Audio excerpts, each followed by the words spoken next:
Okay, so, let's get sick of this because I'm hot. Who's got a fan? Sorry, I'm sweating my eyes off.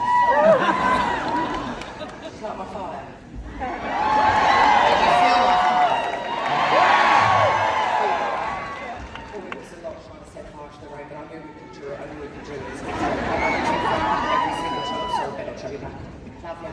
I do get frightened every single time I do it, just in case there's like a gust of wind or like a too much hairspray or something like that. But anyway, I like to walk through the crowd during this section and I like to see everyone's faces a bit further back because I've memorised all of you guys so far throughout the show. I used to stop and talk to people, but going back to what I was saying earlier about always getting sick, there was always a lot of bodily fluids exchanged. My sweat, their tears. But I do like getting to know people very, very much. I was talking to Angela, it was Angela and Cece over there at the front, are getting their facial tomorrow. I'll never forget they're getting their facial tomorrow.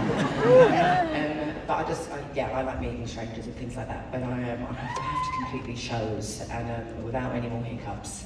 So I stopped doing that. Doesn't mean I don't love you, just so you know.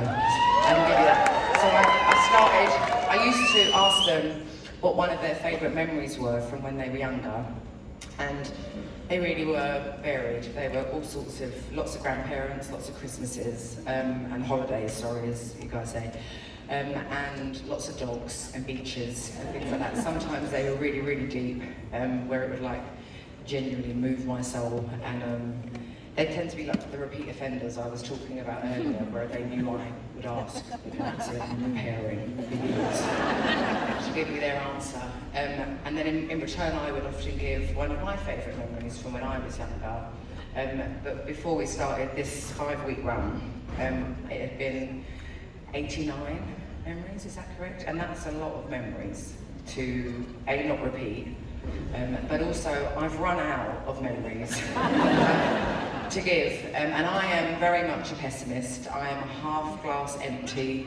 It's always the end of the world kind of person, and I'm actually fine with that. I'm coming to terms with that. It's actually a really big part of who I am, and I wouldn't change that. And also, I'm 37, so I don't want to make any ginormous changes. Well, I'm not 37, I'm 37 soon, but I like the sound of 37 more than 36. But actually, yeah, it's a huge part of my personality, and the older I get, the more I love myself, so I don't want to change. And I'm getting more patient with that side of myself, so I'm enjoying it.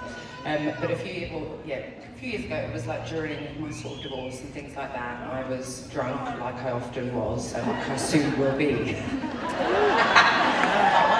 Just gave me a bottle of red wine as well, that's so nice, the order that she gave me. But I was sitting with my friend, who is also a little bit unemployed like me. You know, we just had so much time on our hands. And we were drunk and we always had deep conversations. And then we decided to make it a conversation card game. It's not really a game, there's no winners or losers. It's just basically conversation cards.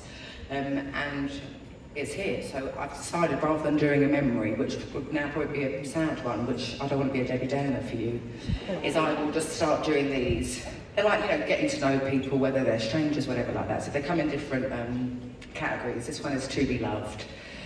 The question is, are you attracted to your opposite or someone similar to you? That's the question. This is completely blind. Obviously I wrote the questions, but I didn't know I was going to do this one down.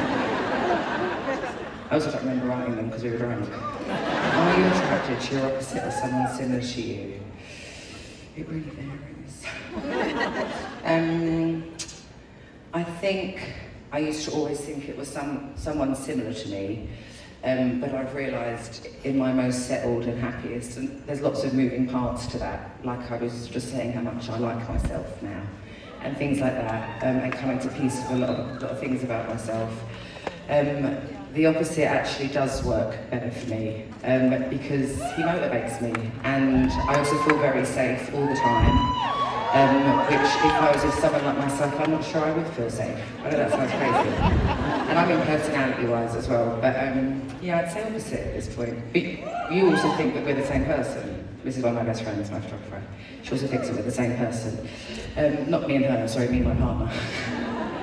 So yeah, but right now I would say the opposite, and I think that's great. It keeps me, everything's brand new all the time. It's a brand new day, brand new thing every day. So on that note, this is When We Were Young.